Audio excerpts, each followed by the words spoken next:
So what have you been doing here? Got in yesterday morning, straight here, so feel a little more refreshed today. Good night's sleep. I say that every year. I say this every year, but I really enjoy spring training. I liked spring training as a player.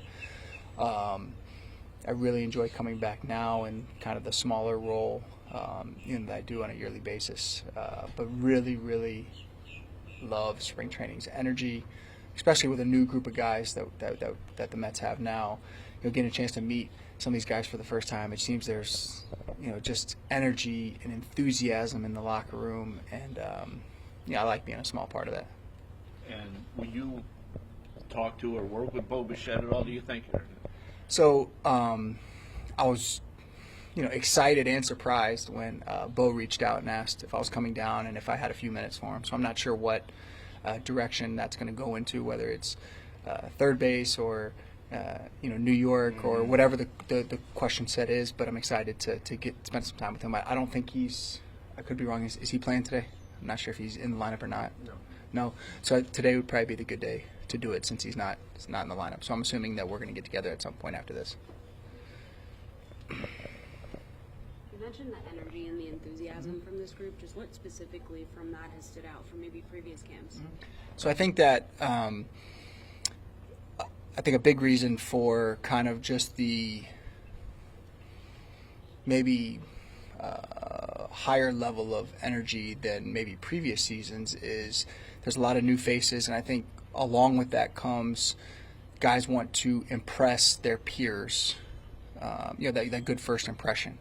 And not that, previous years there wasn't energy, but when you put together a group of largely newer guys that are getting to know each other for the first time, I think there's always that attitude of, I want to impress my teammates early on, and I think that kind of leads to that kind of high level of enthusiasm and energy early in camp. How important is spring training when several new guys come in to just kind of get to know each other and before the season starts? I think incredibly important. You have a locker room full of veteran guys, all-star caliber players, guys that are on their way to becoming Hall of Fame type players, and I think that you use this time in camp to get to know one another, not only on the field because guys playing new positions, so it's important for Bo to learn Francisco's tendencies. It's important for Polanco to learn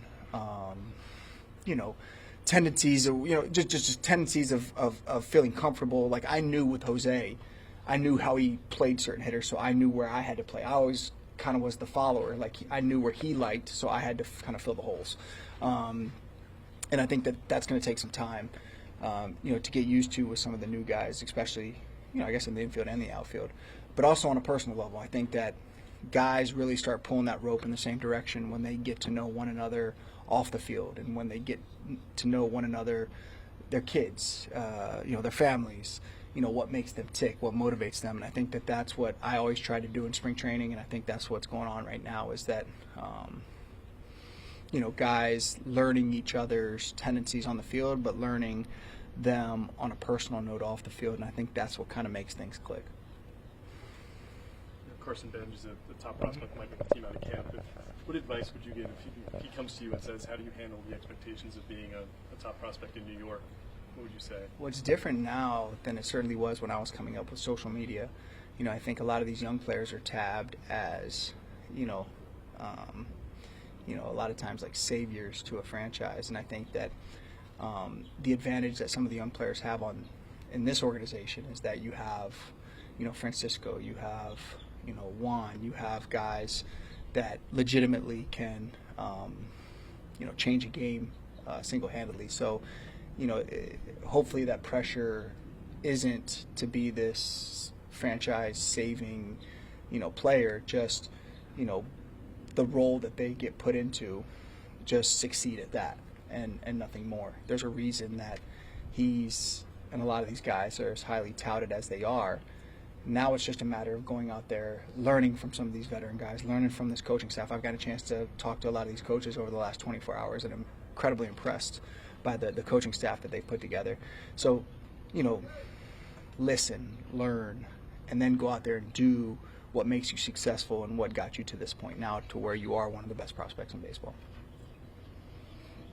You said there's not going to be a captain as long as he owns the team. What did you think when you heard that? You know, it to me, that signals that there's a lot of leaders in that clubhouse. You know, again, I just got here yesterday, but, you know, getting a chance to meet some of the new guys, you know, knowing Francisco for the last few years, you know, knowing Juan for the last few years, you know, when you have a handful or a group of leaders in there, you know, that is, you know, just as good, if not better, than having, you know, a single leader. So, you know, to me, times change. It makes sense when you have the veteran group that they have in here, you know, especially with some of these young guys where, you know, that group can get together with these young guys, these top prospects, and say, hey, this is kind of how we're going to do it. And I think that that's what made the team successful, the success that we had, you know, when I played. It seemed like those clubhouses had a group of leaders that would, starting now, you know, let these young players know this is how we play the game, this is how we carry ourselves, you know, this is how even you as a young player can lead by example. And I think that that's kind of what's going on right now. And it all starts with Mendy, and I think he does a great job of having his finger on the pulse in there, you know, collecting those veteran players, you know, whether it's once a week, once a month, whatever it is, and letting them kind of police the clubhouse. What do you think about the possibility of being the last Mets captain? Well, I feel kind of old, and when you say it like that, it's you know, it's I haven't really thought much about it, but I will say that you know, and this is well documented, but when you know, I was named captain of this franchise, it was the highest honor and the biggest honor you know, I think that I'll ever receive on the baseball field. So, you know, I don't take that lightly.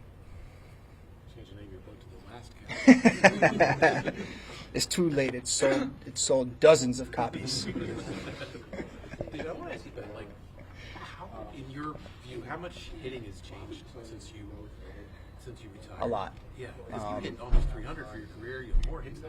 Guys don't hit 300 anymore. Well, I would say, well, I mean, you look up at every pitcher that's coming in, it seems like they're throwing 98. You know, but on top of that, you know, I think that the end goal has changed a little bit with, you know, I'm not sure if the end goal is to hit more homers or if the end goal is to try to lift the ball more in the air.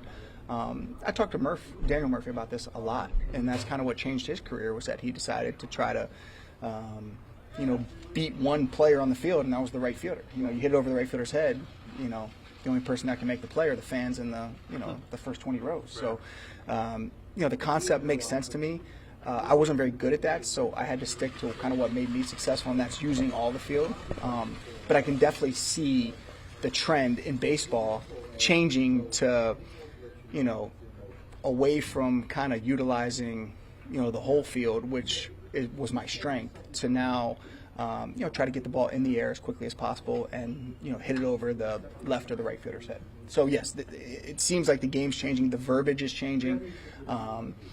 You know, the analytics have obviously had a lot to do with that, and I think that there's a great place for that in baseball. But, you know, I'm not sure how I would have fared if, as an 18-year-old, if they were to say, you know, this isn't going to make you successful and we want you to hit this way. You know, maybe it would have worked, maybe it wouldn't have. But, you know, I knew my strengths as a player and I knew my weaknesses as a player, and I always attempted to work on my weaknesses, but I wanted to lean on my strengths, and one of my strengths was using the entire field.